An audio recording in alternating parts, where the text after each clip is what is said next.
¿Y tú qué haces aquí? Este no es tu lugar, mujer, gritó la señora de vestido blanco frente a todos los invitados, con una copa de champán en la mano y el desprecio en los ojos. La música se detuvo. Las risas cesaron. El silencio cayó como un vidrio roto en medio del jardín de la mansión. Todos los ojos giraron hacia la joven que sostenía una bandeja con canapés. Era Amalia, la empleada nueva, con su uniforme impecable y las manos temblorosas. «Yo solo vine a servir», susurró bajando la mirada. «Pues sirve y vete. Este cóctel es para empresarios, no para tu tipo. No te confundas por estar en la terraza, todavía hueles a cocina», continuó la señora, soltando una risa cargada de veneno que encontró eco en algunos invitados. Amalia apretó los labios, tragó el nudo en la garganta, bajó la cabeza como quien recoge una dignidad rota del suelo y se dio media vuelta para regresar a la cocina sin pronunciar palabra. Pero alguien en el fondo, un anciano de barba canosa, observó todo con atención. No dijo nada en ese momento, solo fijó la mirada en ella, como si la hubiera reconocido. Amalia no era como las otras empleadas de la casa. Hablaba poco, caminaba con cuidado y observaba todo en silencio. Llevaba apenas 3 semanas trabajando en la mansión de los del Valle, una familia poderosa de la industria inmobiliaria, conocida por sus escándalos silenciosos y su fortuna heredada. En la cocina nadie entendía cómo había conseguido el trabajo. No era recomendada, no tenía contactos, había llegado sola, con una hoja de vida sencilla y una mirada serena. Pero cocinaba con precisión, limpiaba sin quejarse y nunca hablaba mal de nadie. Sin embargo, los demás trabajadores notaban algo en ella, algo extraño. Su acento era elegante, aunque lo ocultaba. Su vocabulario era amplio, aunque se esforzaba por parecer común. Y una noche la vieron leyendo un libro de derecho laboral mientras cenaba sola en el rincón. «¿Tú entiendes eso?», le preguntó Luisa, la cocinera. Amalia levantó la vista y sonrió apenas. «Solo intento aprender», respondió, y siguió comiendo. El día después del cóctel, el jefe de personal, un hombre flaco y nervioso llamado Germán, la llamó a su pequeña oficina en el sótano. «Amalia, necesitamos hablar». Ella entró sin miedo, pero en silencio. «Nos han dicho que subiste a la terraza sin autorización, que incomodaste a los invitados. Señora del Valle está muy molesta. Esto podría costarte el puesto», dijo él, acomodando sus lentes. «Solo estaba reemplazando a Lucía, que se desmayó en la cocina», dijo Amalia, tranquila. «No hay excusas. Aquí las reglas son claras. No queremos confusiones. No queremos mezclas», agregó Germán, con una sonrisa forzada. Amalia respiró hondo. Sabía lo que eso significaba. «¿Mezclas?», repitió con calma. «No lo tomes a mal. Cada quien tiene su lugar. Tú haces bien tu trabajo cuando estás donde debes estar», cerró él, mirando sus papeles. Amalia se levantó sin hacer ruido, pero antes de salir dejó una frase que heló el aire. «Algún día, todos sabremos si realmente cada quien está donde debe estar». 2 semanas después, se anunció la llegada del nuevo abogado del Consorcio del Valle. Nadie lo conocía. Venía de Europa y asistiría a una cena privada con los miembros de la familia y algunos empleados clave. Esa noche, Amalia volvió a subir a la terraza, no para servir. La habían llamado especialmente para atender un pedido exclusivo de la señora del Valle, un postre francés que solo ella sabía preparar. Mientras llevaba la bandeja, escuchó voces detrás de una cortina. «Ese abogado nos va a destruir. Viene con documentos, con cifras, con pruebas. No sé cómo consiguió todo», decía una voz masculina. «¿Y si lo sobornamos? ¿O lo despedimos antes de que hable?», respondía otra voz. Amalia se detuvo. Reconocía esa voz. Era la de Javier del Valle, el hijo mayor. El corazón le latió con fuerza, pero no mostró expresión. Entró a la sala, dejó el postre y se retiró en silencio. Sin embargo, esa noche no durmió. Sacó una caja vieja de su closet. Dentro había papeles, diplomas, cartas, un carnet universitario con su verdadero nombre, Amalia Montesinos, licenciada en Derecho, graduada con honores. especialista en auditoría financiera. Había trabajado durante años en una empresa familiar, hasta que fue traicionada. Su padre había sido socio de los del Valle, un constructor honesto, pero murió en un accidente que muchos consideraron sospechoso. Años después, su empresa fue absorbida por el consorcio y su nombre borrado de todos los documentos. Amalia lo había perdido todo: familia, herencia, dignidad, y durante años había vivido con rabia y silencio. Pero ya no más. Al día siguiente, pidió su día libre. Viajó a la capital y entró a un edificio gris con una carpeta bajo el brazo. Saludó al recepcionista con voz firme y pidió ver al abogado recién contratado.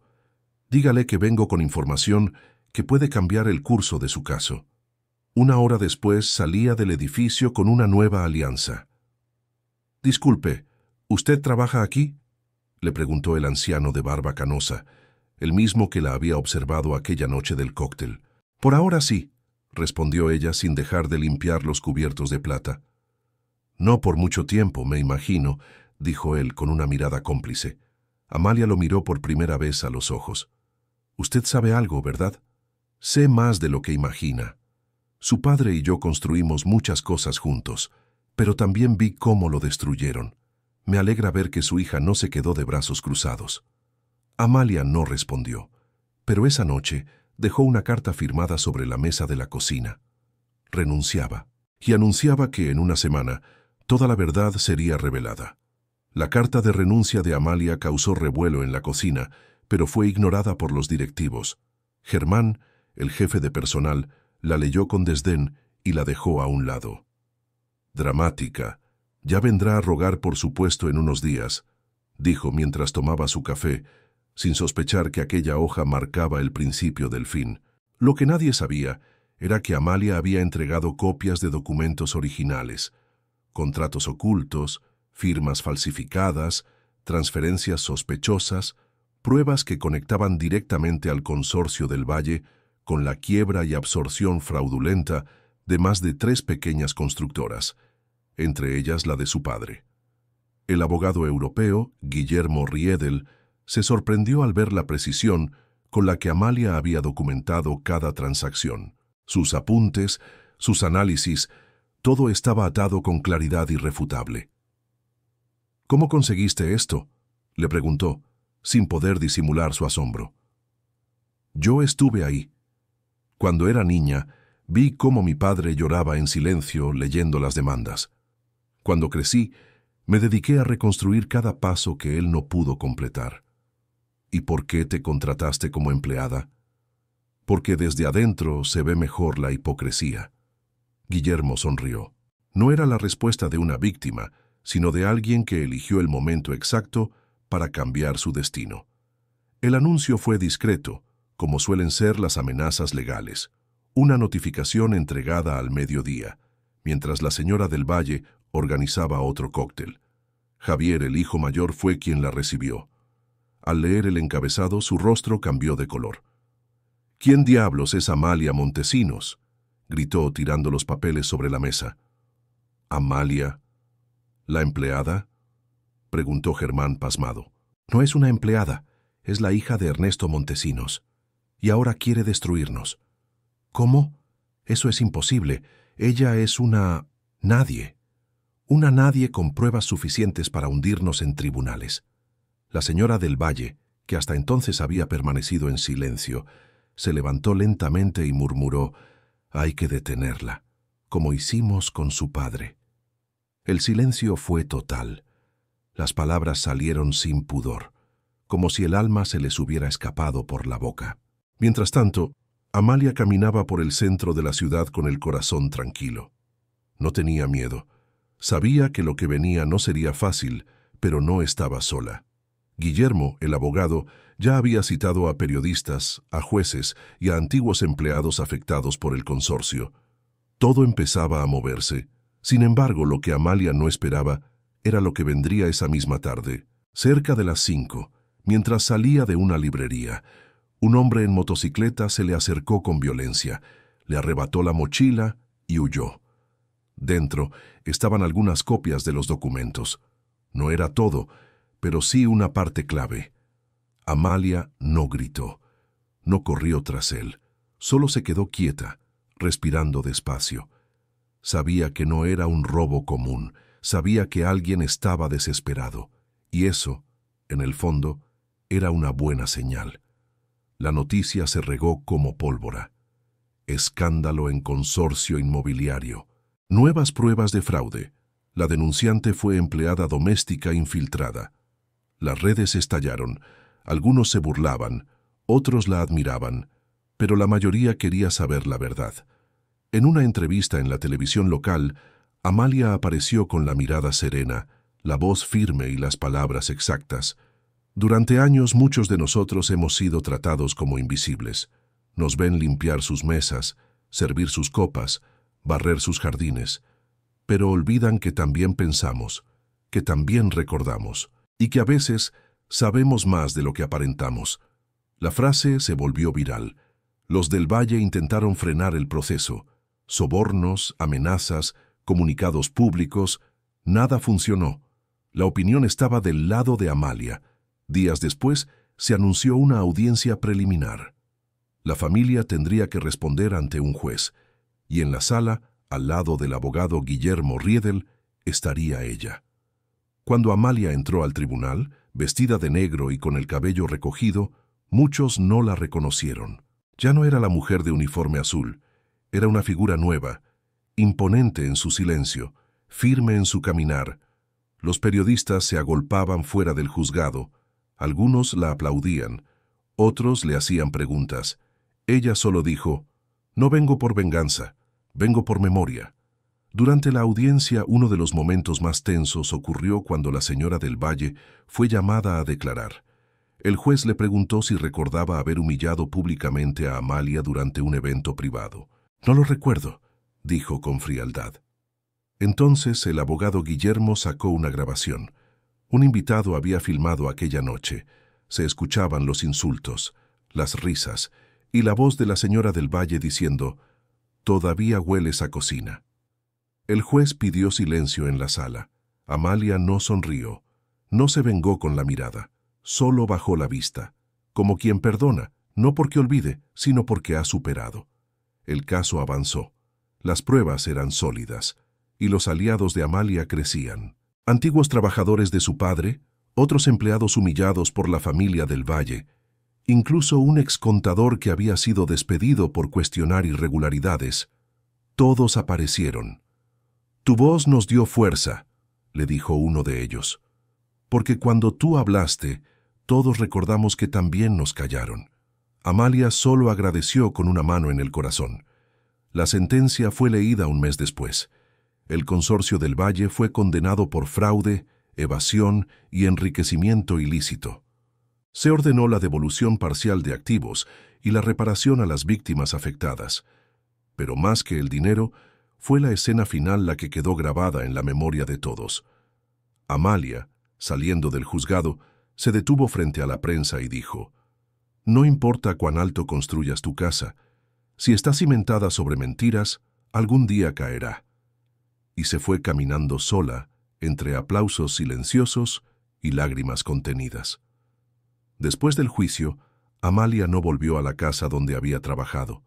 No lo necesitaba, pero sí regresó a un lugar más antiguo, el terreno baldío donde una vez se alzó la constructora de su padre. Habían pasado más de 15 años desde que los camiones se llevaron los últimos ladrillos.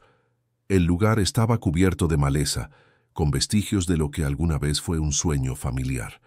Allí su padre había enseñado a obreros jóvenes a leer planos, a tratar con respeto a cada trabajador, sin importar su cargo. Amalia se agachó, tomó un puñado de tierra seca entre las manos y lo dejó caer lentamente. «Volví, papá», susurró, «pero esta vez nadie nos va a borrar». Los medios la buscaban sin descanso. «La sirvienta que destruyó un imperio», decían algunos titulares. «La justicia tiene nombre de mujer», decían otros. Pero Amalia evitaba las cámaras. No quería ser un símbolo ni una bandera. Solo buscaba restaurar la verdad que le habían arrebatado. Un día, sin avisar, recibió una carta manuscrita en su buzón. No tenía remitente. Amalia, nunca te pedí perdón por lo que permití en silencio. Te vi ser humillada, te vi tragar tu orgullo y te dejé sola. Perdón. Tú eres lo que yo no tuve el coraje de ser. Luisa. Era la cocinera de la mansión, una mujer buena pero asustada, como tantos otros. Amalia leyó la carta 3 veces. No lloró, no necesitaba hacerlo. Sabía que su voz había sembrado algo en los demás. Una grieta en el muro del miedo. Un mes después, Guillermo la visitó en un café modesto en el centro. «Te buscan de todos lados», dijo él dejando una carpeta sobre la mesa.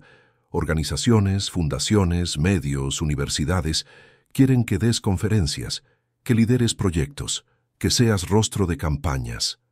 Amalia abrió la carpeta. Vio cifras, invitaciones, propuestas con su nombre. «No quiero fama, Guillermo», dijo con firmeza. «Lo sé. Pero la gente necesita ejemplos reales, no celebridades vacías. Tú representas algo más profundo, dignidad en medio del desprecio». Amalia desvió la mirada. Afuera, una joven con delantal servía café en la acera, recibiendo una orden áspera de un cliente malhumorado. «Entonces, démosle voz a esa gente», respondió finalmente. «Pero a mi manera, nada de luces, nada de glamour, solo palabra y verdad». Guillermo sonrió. Sabía que ella no estaba hecha para discursos vacíos. Estaba hecha para revoluciones silenciosas. Fue así como nació el Fondo Montesinos, una iniciativa para dar asistencia legal gratuita a trabajadores subestimados, especialmente a mujeres en situación de abuso laboral. Amalia no puso su rostro en la portada. Puso su historia en los expedientes. En cada caso repetía la misma frase: «No necesitas gritar para ser escuchada, solo no te calles». Y con el tiempo, esas palabras cruzaron ciudades, empresas, barrios enteros. Pero la historia no terminó ahí. Un año después del juicio, la familia del Valle volvió a los titulares. Esta vez por otro escándalo: manipulación de herencias y ocultamiento de bienes. Las investigaciones, que se habían abierto gracias a los documentos que Amalia entregó, seguían dando frutos. Javier del Valle fue citado por segunda vez ante la justicia. Su arrogancia ya no llenaba salas.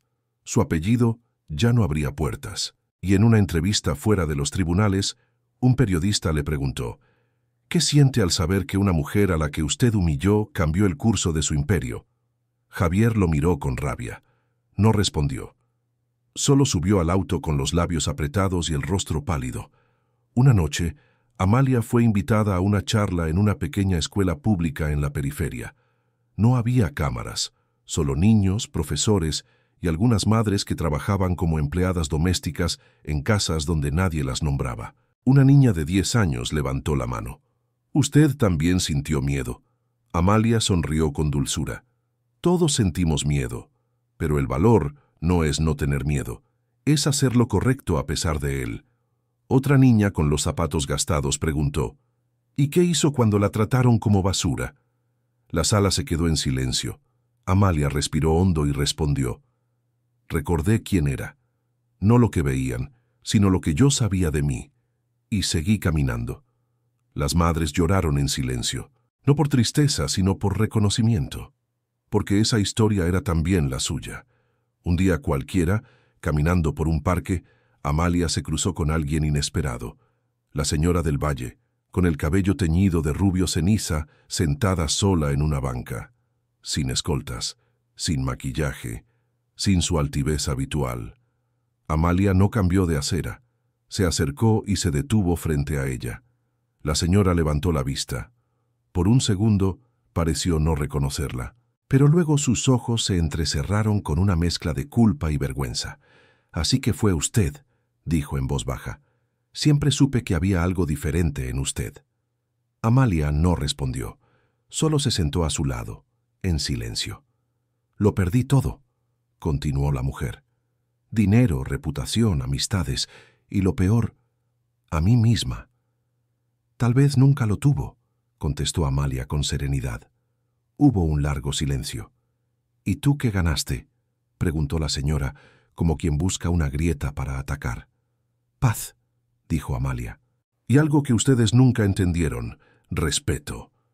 Se levantó sin mirar atrás, dejando a la mujer sola, rodeada no por lujos, sino por el peso de sus propias decisiones.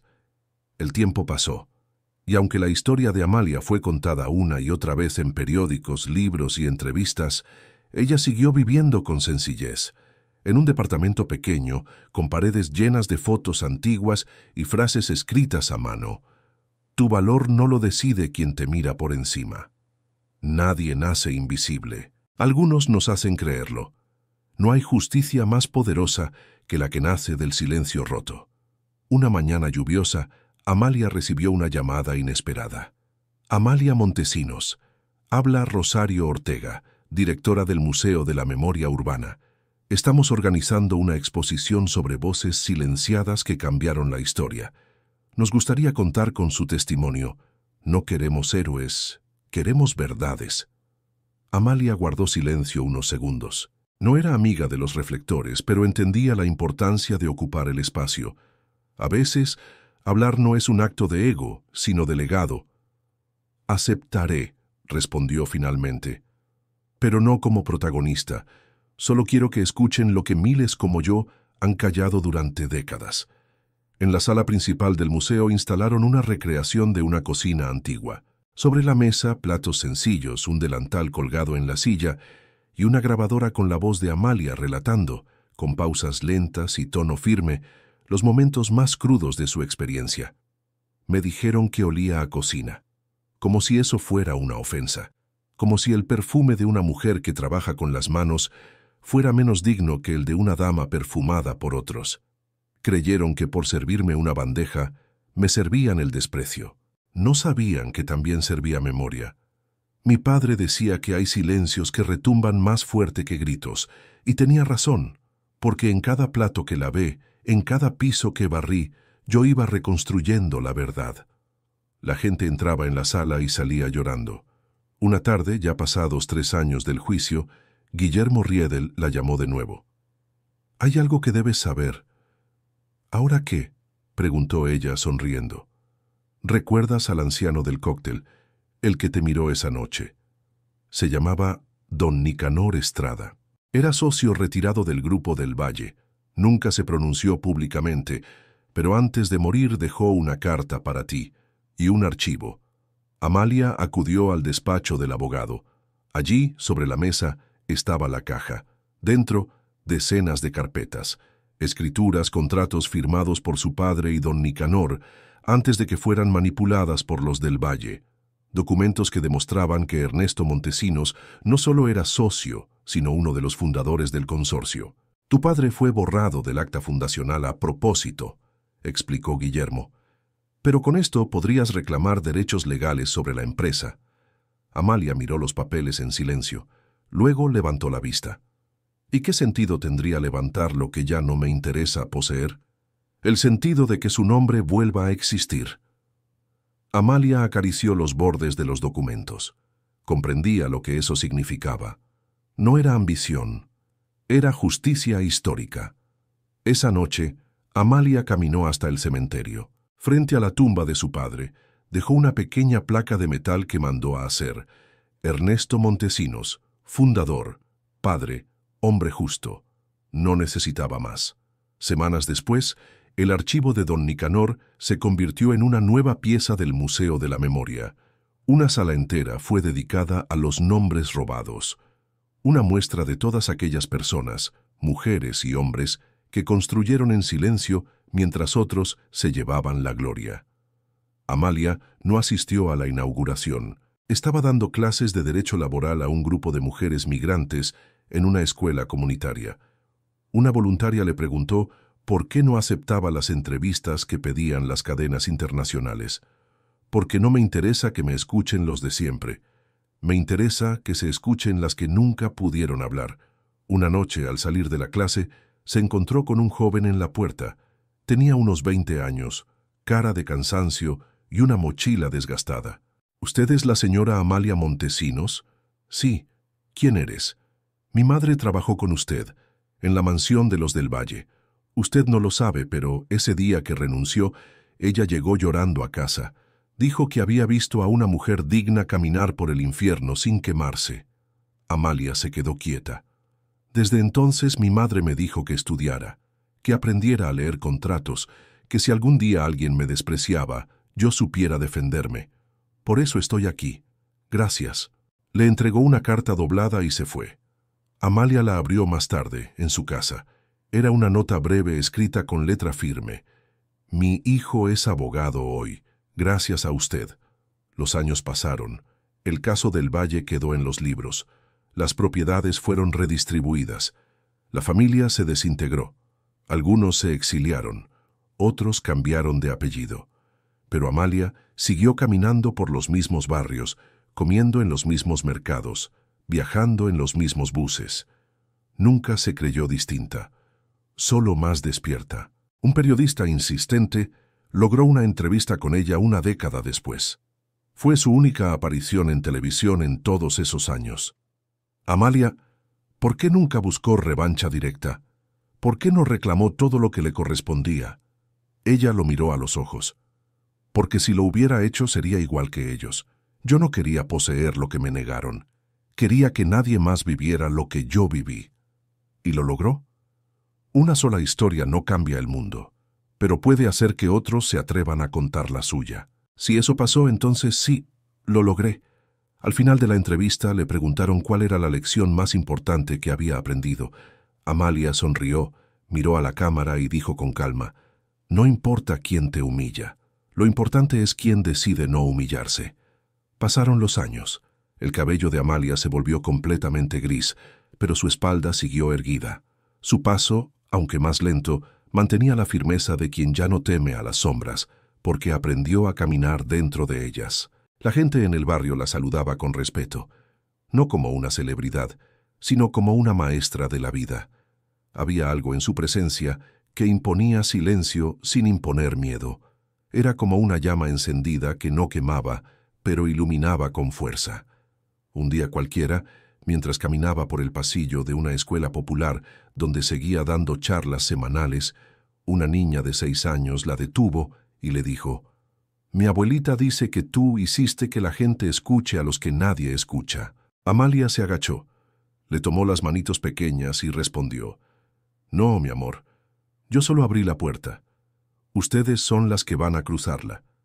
La justicia que Amalia consiguió no se medía en propiedades ni en titulares, se medía en dignidad recuperada, en ojos que antes miraban al suelo y ahora sostenían la mirada de frente, en mujeres que alzaban la voz no por odio, sino por verdad. Y aunque muchos aún vivían de apariencias, ella sabía que el verdadero poder no está en mandar, sino en despertar, no en poseer, sino en transformar. Una tarde de otoño recibió la visita de Guillermo, ya con el rostro surcado por los años. «¿Cómo sigues?», le preguntó mientras compartían un mate en la cocina. «Bien, más en paz que nunca», respondió ella, «aunque a veces el cuerpo recuerda lo que el alma ya sanó». «Tengo algo que darte», dijo él, sacando de su maletín una carpeta negra. Amalia frunció el ceño. «¿Otra demanda?», Guillermo sonrió. «No, es una resolución. El Tribunal de Memoria y Reparación ratificó oficialmente que tu padre fue cofundador del consorcio. A partir de ahora, su nombre será reintegrado en todos los documentos históricos. Y su legado, reconocido públicamente». Amalia tomó el documento. Lo leyó en silencio. No había lágrimas, solo una profunda serenidad. «Gracias por no soltar mi mano», le dijo a Guillermo. «Fuiste tú quien nos sostuvo a todos», respondió él. Poco tiempo después, en una ceremonia íntima pero simbólica, se instaló una placa conmemorativa en el edificio principal del nuevo consorcio reconstruido tras el juicio. Allí, en letras grabadas en bronce, se leía: «Ernesto Montesinos, fundador. Amalia Montesinos, voz de la justicia». Amalia asistió al acto, vestida de manera sencilla, con un pañuelo blanco al cuello y una flor amarilla en la mano. No dio discurso, solo colocó la flor junto a la placa y murmuró: «Ahora sí estás en casa, papá». La historia de Amalia empezó a ser contada en escuelas, universidades y centros comunitarios. Su caso se convirtió en una referencia ética y legal. no por lo que se ganó, sino por lo que se reconstruyó. El valor del respeto. Algunos aún se preguntaban cómo había soportado tanto desprecio, tanta humillación. Y la respuesta estaba en una frase que ella escribió con su puño y letra en la pared de su antigua cocina, hoy convertida en centro de orientación laboral. Nadie puede quitarte lo que ya forma parte de tu verdad. Años después, cuando ya sus pasos se habían vuelto lentos y su voz más baja, Amalia caminaba acompañada de una joven que había sido su alumna y ahora dirigía el Fondo Montesinos. ¿Alguna vez pensaste que todo esto pasaría?, le preguntó la joven admirada. No, solo pensaba en resistir un día más sin rendirme, respondió Amalia. ¿Y no odiaste a los que te despreciaron? Durante un tiempo sí, pero el odio es una cárcel sin barrotes, te atrapa desde adentro. El perdón no es olvido, es soltar la cuerda que te ahorca por dentro. La joven anotó cada palabra. Sabía que esas frases no estaban en los libros, pero debían ser enseñadas. En su último cumpleaños, el barrio entero se reunió para homenajearla. Había músicos, niños recitando poemas, mujeres que llevaban años sin verse, pero que se reencontraban gracias a ella. Era una fiesta sencilla, pero llena de verdad. Una vecina se acercó y le dijo: «Antes de usted, yo no sabía que era posible levantar la cabeza sin miedo». Amalia la abrazó y respondió: «Todas podemos, solo que a veces necesitamos ver a otra haciéndolo primero». Un domingo, en su sillón favorito junto a la ventana, con un libro entre las manos, Amalia cerró los ojos y se quedó dormida. Partió en paz, como quien ya había dicho todo lo que debía ser dicho. El día de su despedida no hubo lujos ni catedrales, pero sí cientos de personas en la calle, llevando velas, fotos y pancartas con frases suyas. No se hablaba de tragedia, sino de siembra. Una niña, con voz temblorosa, leyó en voz alta: «La dignidad no se hereda, se construye, y la justicia, cuando es verdadera, no destruye, transforma». Los aplausos duraron minutos. En el centro comunitario, ahora llamado Casa Amalia, se colocó un mural con su rostro, sereno, firme, lleno de vida. Debajo, un mensaje simple: «Gracias por enseñarnos que lo invisible también puede cambiar el mundo».